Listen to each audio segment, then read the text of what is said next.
For the third lesson in our evidence-based practice series, we're going to skip chapter 2 and move on to chapter 3 in the von Lunen book. Makes more sense to discuss what we've been calling step 2, searching for the literature, before we get into step 3 and the evaluation of the literature. So we're going to skip chapter 2 just momentarily and go on to chapter 3. For our objectives and key points for this lesson, we're going to focus primarily on literature searching and understanding that how this is the backbone of the evidence-based practice setting, where we need to get into the literature now and figure out how to actually get the information that we need. So this is often the most time-consuming portion, and so we're going to focus on this solely for a little bit of time. We'll also talk about selecting databases, as well as then getting into how we can review the information that we found to make sure that it's helpful, and then get into a few special considerations here. So before we get started in the generic stuff, just want to mention some of the resources available here at Augie through the Michelson Library. I put a couple of the links there as far as the main link to the library webpage. That has a lot of really good information in it, including a full text finder. So if you have a journal article that you have found in any one of these searches and you're wondering how to best get access to it, go to the main library web page and you'll see right there full text finder. You can type in the name of the journal that it's in, and it will actually tell you what, if any, databases the library has access to that can then get you full text right away. Also, there is a link to the databases that are available to you at Augie, and we'll talk a little bit more about that. And then finally, the interlibrary loan form. There's a bunch of different ways to use interlibrary loan that you can find information on through the main library webpage. But the easiest way, legitimately, is just fill out this form with the link there, and they'll send you really any article or book or anything that you need. The nice thing for the articles is you have pretty quick turnaround, a couple of days in most cases, and they will just email you a PDF of the article.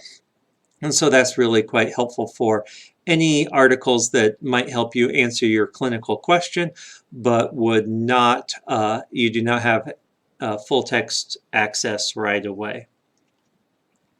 So when we talk about databases, these are the main databases that are used within sports medicine and athletic training throughout. I'm going to add sports discus in there as well, just because it's a somewhat unique database that you can use here at Augie. So we'll discuss that as well.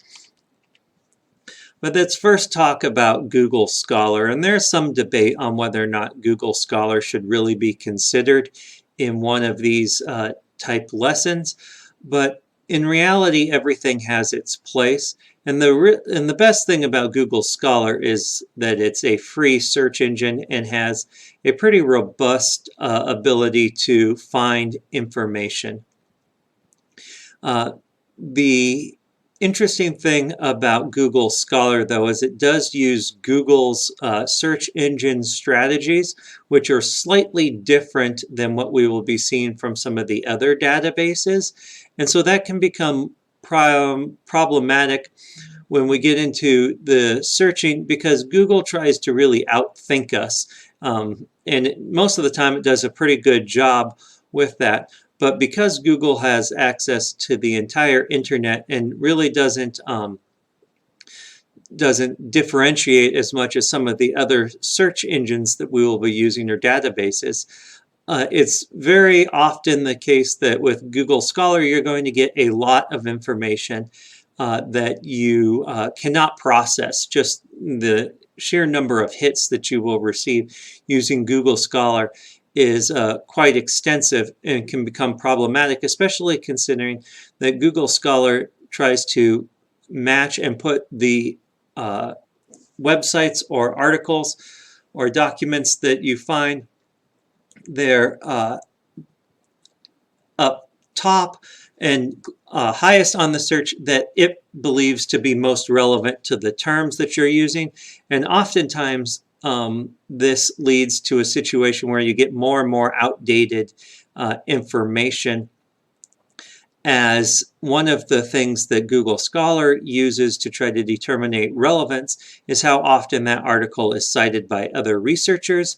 Obviously, brand new literature does not have as much time to be recited, and thereby is actually decreased. So Google Scholar's main weakness is that it has a difficulty giving the most current information available. And that's further compounded by the fact that it takes usually over 6 months to get Google Scholar updated. So a brand new article that's just posted would not be available on Google Scholar even to find that it exists for at least 6 months. Another problem with Google Scholar is there's very limited access to be able to directly find the full text article. You may end up having to go to another database anyway, or oftentimes you can then just, once you find the article that you're interested in, you can do a separate Google search for that article title, and that might give you a place to go and find the full text or more extended citation. But like I said, everything does have its place, and the main reason I include Google Scholar in this lesson is because one of the things we talk about before is the difference between background and foreground questions. With background questions, if you remember, being more general in nature, discussing much larger ranging issues, opposed to foreground questions that now try to differentiate those larger issues into smaller answerable segments. Google Scholar really excels now in giving a lot of background information that would fit well for those background questions. Google Scholar searches a larger range, including master's theses, newspaper articles, different things like that. So if you're trying to figure out what options might even be available for your treatment, Google Scholar will give you a lot of information, as well as a lot of summary type information, thereby giving you a better chance to create a foreground question from your background question.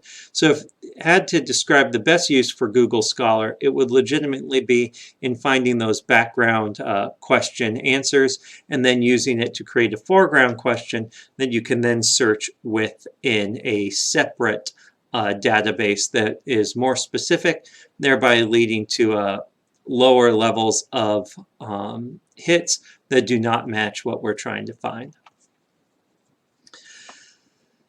Next database to discuss is the Cochrane databases, and there are several different Cochrane databases. Cochrane is a group that you have to subscribe to. In the Cochrane group specifically focuses on this evidence-based practice component and trying to create the highest levels of evidence available. The Cochrane database of systematic reviews, which is listed first there, is probably the most commonly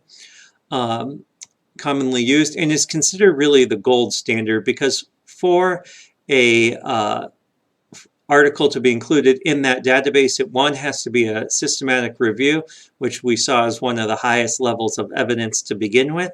And secondly, it has gone through a very systematic approach on how you actually go about writing and submitting a Cochrane systematic review. So the ability to understand and accept the information in systematic reviews or within that database is very robust. And so considering it is the gold standards, it's always good option if you have available to the Cochrane database of systematic reviews to start there, because if you can find a systematic review in that database that matches your clinically relevant question, you can pretty much be done. So it's kind of your first stop shop, so to speak, on quick and easy answers to clinically relevant questions.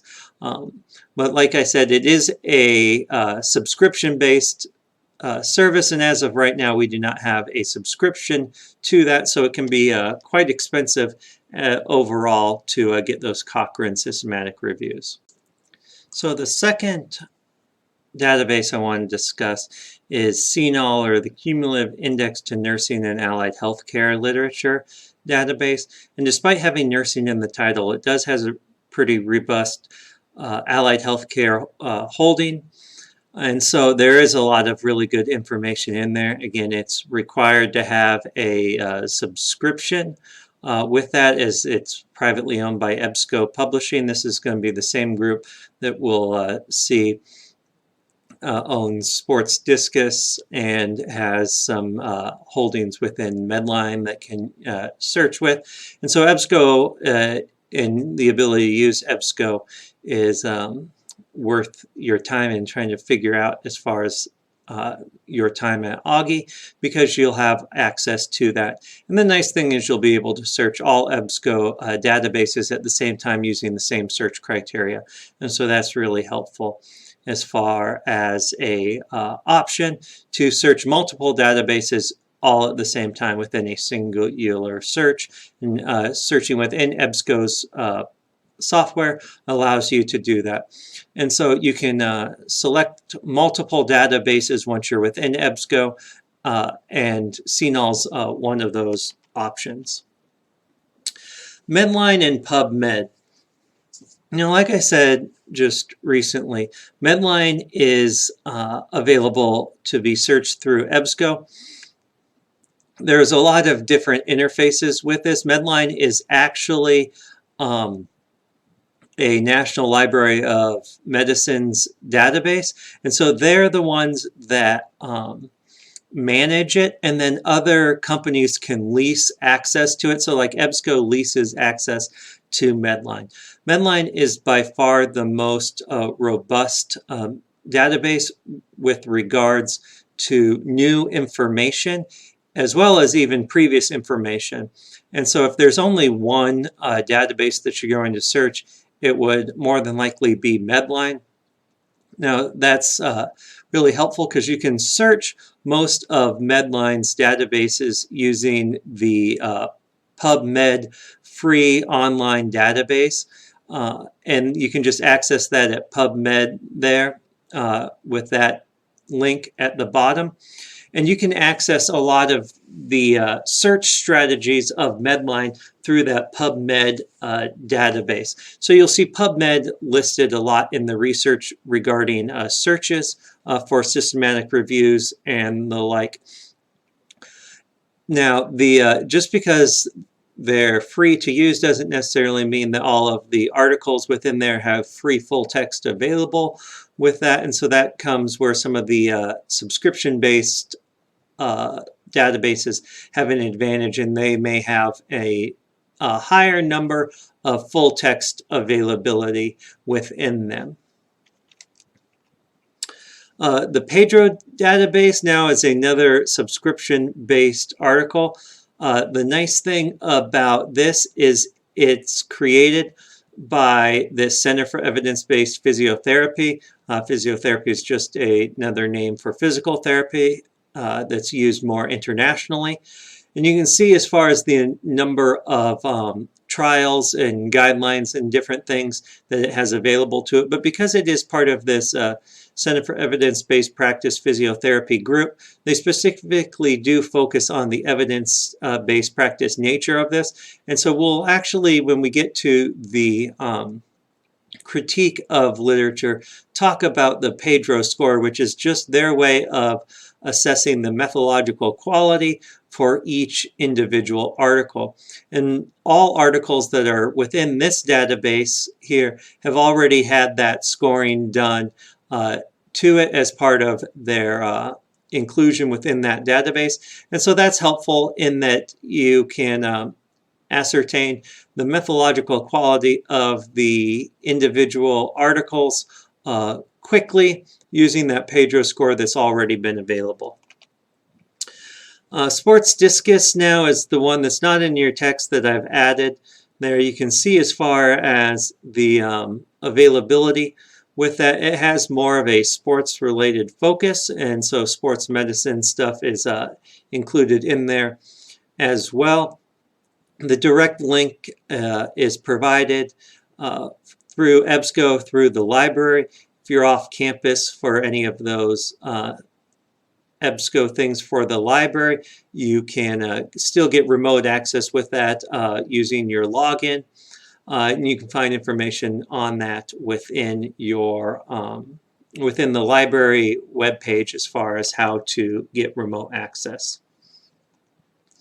So as far as then moving on to the next part, once you've selected your database, and really the selection is pretty simple. You're probably going to be searching multiple of these databases, whichever ones you have access to.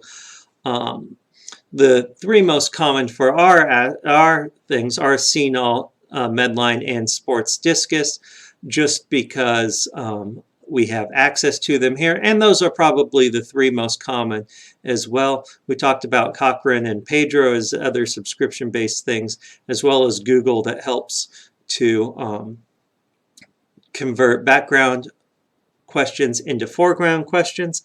But now we need to figure out how we're actually going to utilize these databases. And really, it's really simple to utilize a what I'll term a poor search strategy, where you just basically type in words the same as you've been Googling for years and years. But there are some tips and tricks that you can use to make your search more productive, thereby minimizing the amount of time you need to spend on the back end actually searching through the results of your search. Because the purpose of the search is to get an extensive amount of research where we're not missing articles that would help us answer our question, but we're also letting the search algorithms provide the heavy lifting so that we're not going through tens of thousands of articles to make sure we find that. And so by having a more robust search strategy, we can eliminate some of that need on the back end to actually just go through long lists of articles, as well as the even more problematic problem with the situation where we actually miss an article that would help us answer our question. So the first part to discuss here is the difference between keywords and controlled vocabulary. Now, when you get into this, keywords are basically what you've always been doing, where you type in specific words that you have developed for your clinical question, and then the computer and the search algorithm is going to search for those terms within the database, in the database articles, and how it goes about searching. The main problem with this is you have to have the very specific keywords, and there's a high potential for either missing information with the fact that you might have a keyword that doesn't include everything that might be associated with that, but not using the keyword itself. And so like if you were to search for, say, something like lower extremity injuries, that would obviously describe a large number of different injuries. So it's possible that like ankle injuries or patellofemoral pain might not be included if the authors never used the terms lower extremity injury, or those were never linked. And so one of the ways that this has been solved, at least in some part, is through this idea of a controlled vocabulary. And this was developed through the Medline process and is constantly being updated. And you can see the link listed there. But what controlled vocabulary really means, it's this idea of using these mesh terms or medical subject headings. And basically what this is a long list of specific keywords that have been linked with each other.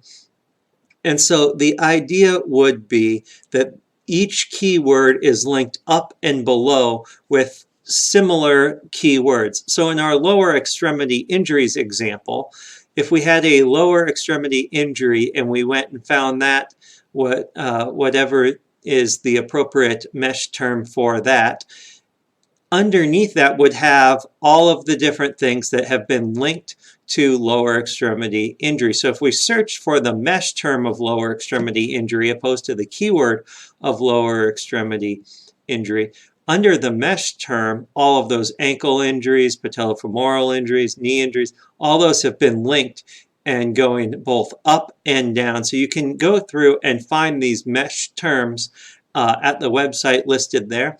And it's really helpful to just go through and you can start kind of clicking on those and working your way down through this, and it helps you even think of different components that you may not have thought about that would be good search terms, search strategies for your clinically relevant question. So it's always good to spend some time getting to know the mesh terms associated with what you're looking for, and that can make a much more robust search strategy. Boolean operators, basically those are the joining words that we use to create or to connect more than one search, basically. And so the most common are and, or, and not. And so each one of those has very specific definitions. If we look at each one of these individually, the easiest way to legitimately think about it is if we have two terms that we're searching for that have some sort of relevance, and this circle represents term 1 and this circle over here represents term 2. If we were to search and do two separate searches, when we typed in the search term 1, we will get everything in this circle, right? All of those articles. And if we did a separate search for term 2, we would get everything in this circle, right? And so the question or the reason you use Boolean operators then is so that we can then use these two different terms to not have to run multiple searches and be able to combine what's basically multiple searches into a single search strategy. So and is the first one, and this is a limiting word. So a and operator means that we are looking for everything that includes term 1 and term 2. So it has to include both of those. So in this Venn diagram, it would be just this middle section. And so you can see how it actually limits the amount of search results that we're going to get. And so anytime we use and within there, we are limiting, oftentimes rather severely, the amount of search results that we're going to get. So we have to use and very carefully because we are limiting it so much. Now, or is a additional word, so it adds more to that. So if we're doing or in our search strategy, we're going to get everything that has term 1 in it or term 2. So it's basically both of those search strategies that we did combined. And so the nice thing about using or opposed to doing two separate search strategies is these articles in the middle here at least only show up once, but we still have a large amount of information. And so we use or then if we have basically synonyms to describe what we are looking for. So like in the example of ACL surgery, we might use ACL repair or ACL reconstruction, meaning that both of these have the exact same meaning, but if one was used in one article and another was used in a different article, we want to make sure that both of those are found within our search. Another way to avoid a bunch of or statements in there is to look and find what the specific mesh term is for that or for what you're looking for, and then those mesh terms will have combined a whole bunch of ors in them as well. And then not is simply another limitation word where it's basically term one but not the other. So in this case, it would be everything in term one here that's on this side, but not this overlapping component. And so you'll use these when there's something that you specifically want to avoid within a term. So let's say we're talking about walking as a form of exercise, and so we want to describe those that usually walk as a walker, which would make sense. But we also know that walker can be an ambulation device, so we could use the term walker, which would include everything here, but not ambulation device, meaning that anything describing a walker as an ambulation device should be included in both of these. It would have walker and ambulation device, so that's here, right? But we don't want the ambulation devices, so we would cut this out and just get this from the term walker. And so we can use these as much or as little as we want. We'll talk about how to use them here in a second, but right now just focus on the definitions of them. And means it includes both terms, or means it includes one or the other term, and not means it includes one term but not both terms. The next tip or trick to talk about is this idea of exploding or truncation. These are two specific tools that allows you to communicate with the search algorithm that the database uses. Exploding is basically similar to the mesh term type thing, where the search engine is going to take the key term that you used and then include all of the different subterms that have been associated with that higher ranking key term. Most of the databases do this automatically, just as a way to try to help in that search process. So you don't have to worry so much about exploding, but knowing how that works is helpful. And know that that is basically what you're trying to do when you use the mesh terms, is you're trying to explode your term by including all of the subterms that are associated with that higher ranking keyword that you used. Truncating now, basically, if you think of it as a word trunk or the core of the word or word root, basically it allows you to search for different endings associated with singular words. And so what you would do is you would use an asterisk at the end of the word root that you want to search for, and it will search for any word that includes that word root plus anything else. So in the example there, it uses the word nutrition, and you would then, if you use the truncation component, it would also be searching then for nutritional, nutritionalist, anything like that. Any word that combines and uses the word root nutrition would then be included in your search. Lastly, to talk about as far as different things is there are different filters that will go through and do some of your search limiting for you.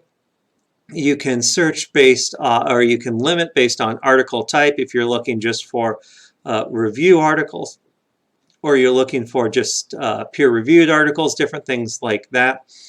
You can also limit for text availability. Basically, if you are in a rush for whatever reason, the patient is sitting in the clinic right now and you're just trying to come up with something quickly, you can limit to full text available.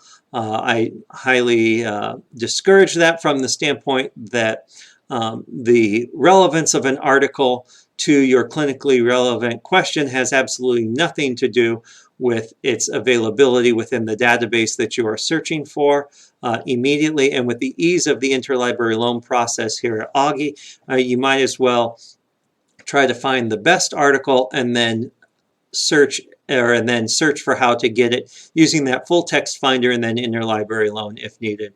You can search for limit it for publication dates as well.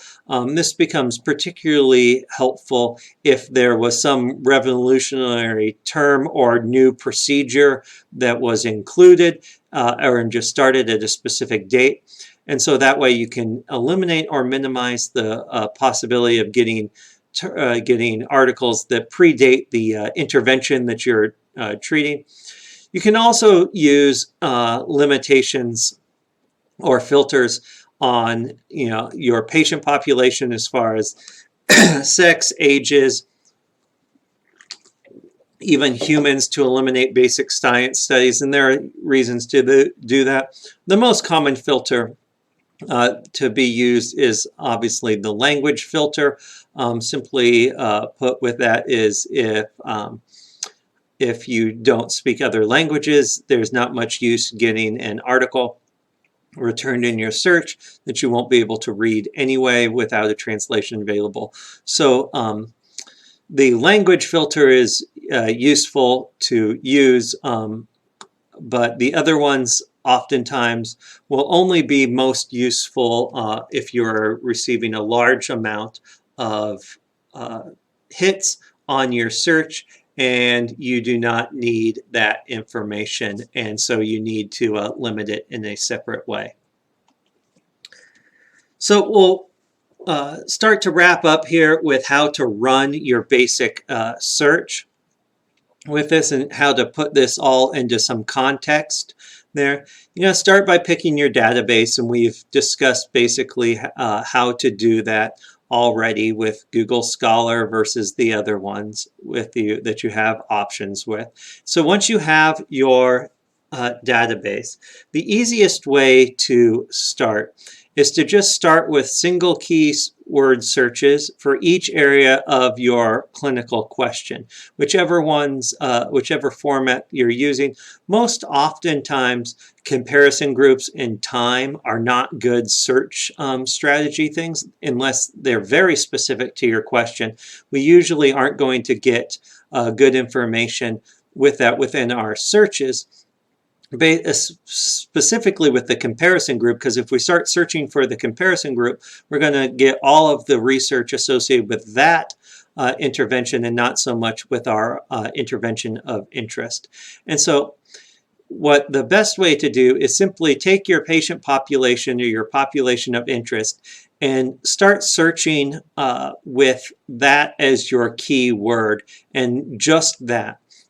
And the reason you do these individual searches is to get a decent understanding of the amount of articles that are associated with each component of what you're going to be searching for. So we need to know if you search for something in for your patient population as far as like people with ankle sprains, you'd see there's a lot of hits for that.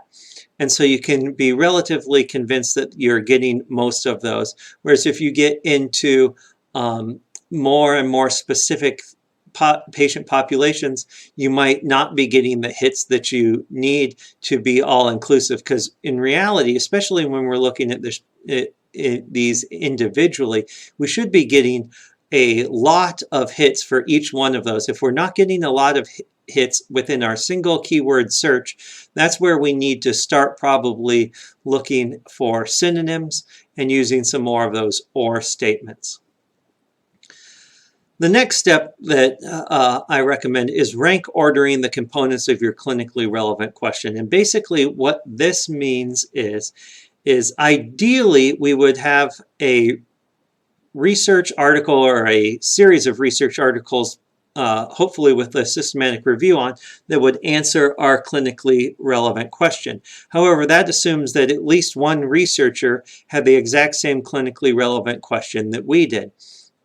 Now, it's quite possible, and in fact quite probable, that the exact research question and our clinically relevant question are not going to match. And so within this possibility, we're going to have to start to make some assumptions. And those assumptions are, can get us in trouble as far as the applicability, and we'll talk about that more in the future when we talk about evaluating each one of these articles. But we need to at least start with this idea of the fact that we may have to compromise our clinically relevant question in some way. That doesn't mean change the clinically relevant question. That simply means we're going to change the search strategy within that clinically relevant question to get more hits that we can then do something with. And so the idea might be is we might have a clinically relevant question that we're going to want to evaluate the effectiveness of ankle taping over ankle bracing on total ankle range of motion in collegiate soccer players. All right, and so that's our PICO question. Obviously, the lowest one is most commonly the comparison group, but in this case, it might not be. We might be less concerned about our outcome as far as range of motion, and we could just be looking at total overall ankle sprains. Right? But at the same note, we probably might have to compromise where we don't find research specifically on college soccer players. And so we have to then think, well, if the research was using high school soccer players or maybe college football players or just people in general, would that substantially alter our question? And we'll discuss that more when we get into the evaluation, but we need to rank order that. Usually the most important part is going to be that I for your intervention. Right? If we're specifically most interested on whether or not we should be taping these people's ankle, what's most important is that we are looking at articles evaluating the effectiveness of ankle taping. If it's comparing it to other things, maybe no taping compared to bracing, that's not as problematic as if a research article was only talking about ankle bracing and did not evaluate taping. And so we rank order those. Usually it goes the intervention, the outcome, the patient population, then the comparison group, and finally time. That's the basic ranking of those, but it can be different based on your specific question. So once we have those rank ordered, we can then start to build that out a little bit. And so basically, based on how our initial keyword searches went, we'll determine how much time we have to spend on this third or fourth step of the search. If we are not getting a lot of articles in our initial keyword searches, then it's important that we spend a lot of time listing synonyms or possible truncations or even those mesh terms associated with that key term that we're searching for. And so that way we can make sure that we're getting all of the articles that might help in answering our clinical question, and not missing anything that's particularly important.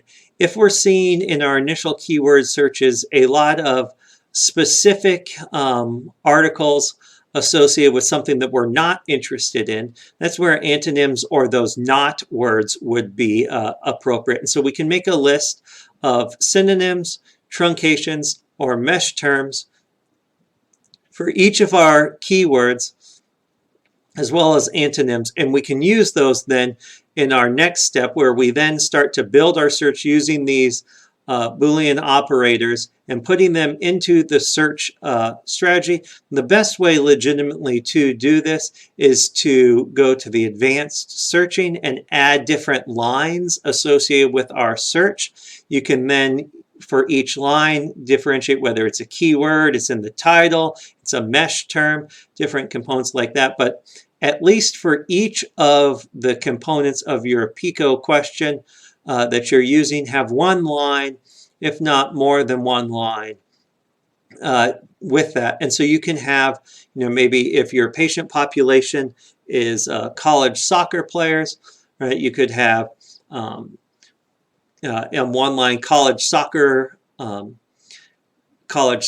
players, or college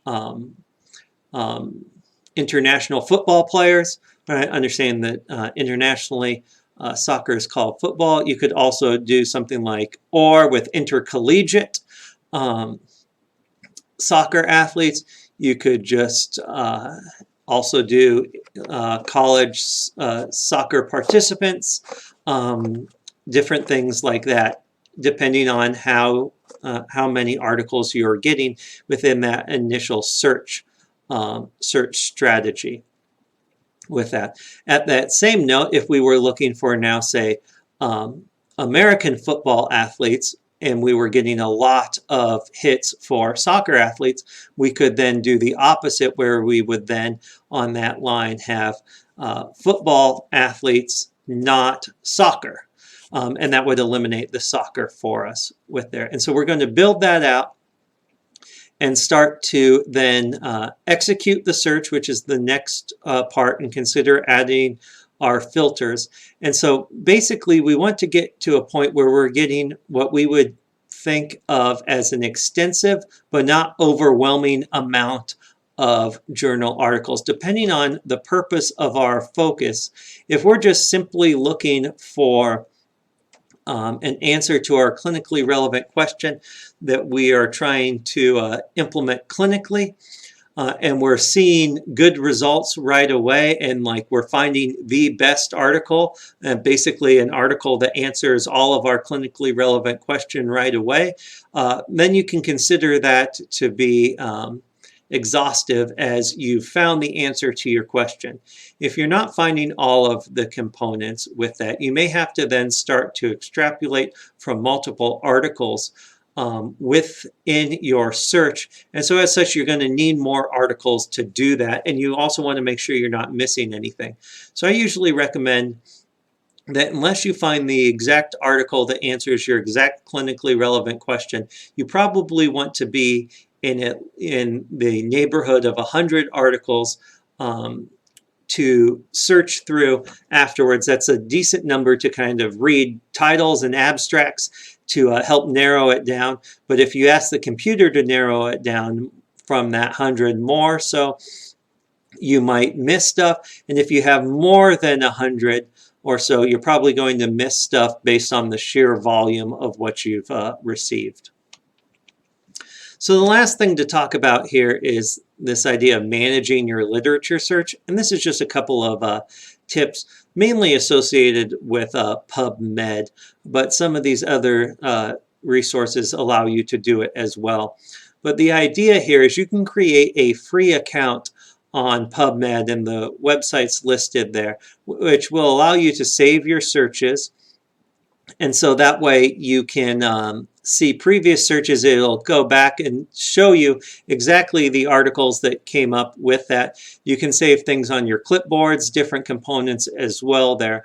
But also helpful is setting up these automatic alerts. Basically, you can create your search, and then if this is something that you're going to be continually interested in, you can set that up as an alert, and any time that there is a new article that matches your search, it will be collected, and then you can decide whether you would like an email of all these new hits, daily, weekly, monthly, however often you want them to be emailed to you. And the the automatic alert will rerun your search, but only send you the new articles that were not included on your original search.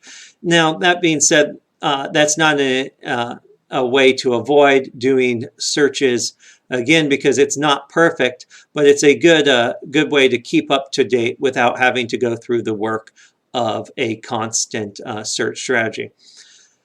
Then lastly, the idea with this searching is you have to have some way to manage the results that you get through.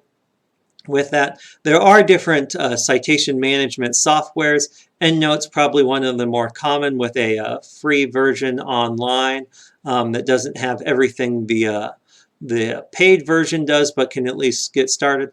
But the nice things on some of these is you can organize these citations within different folders associated with your different search or your different projects that you're working on, or different interests. Oftentimes you can upload PDFs directly to that, and that helps both keep track of each article, creating a searchable format opposed to just a PDF folder list or a folder on your desktop of PDFs, but also will help come the writing process, as it can do some of those citations for you.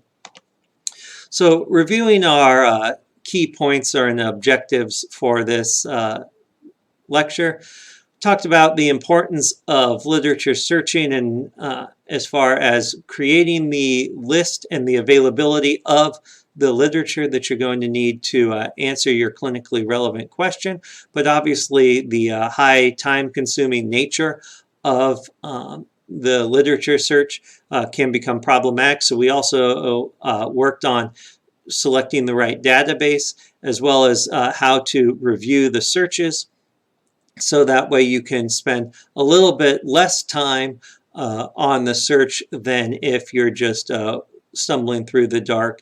And then lastly, the value of saving your search in these automatic alerts, so that way you don't lose what you've already done, as well as can get the most up-to-date information without having to start over.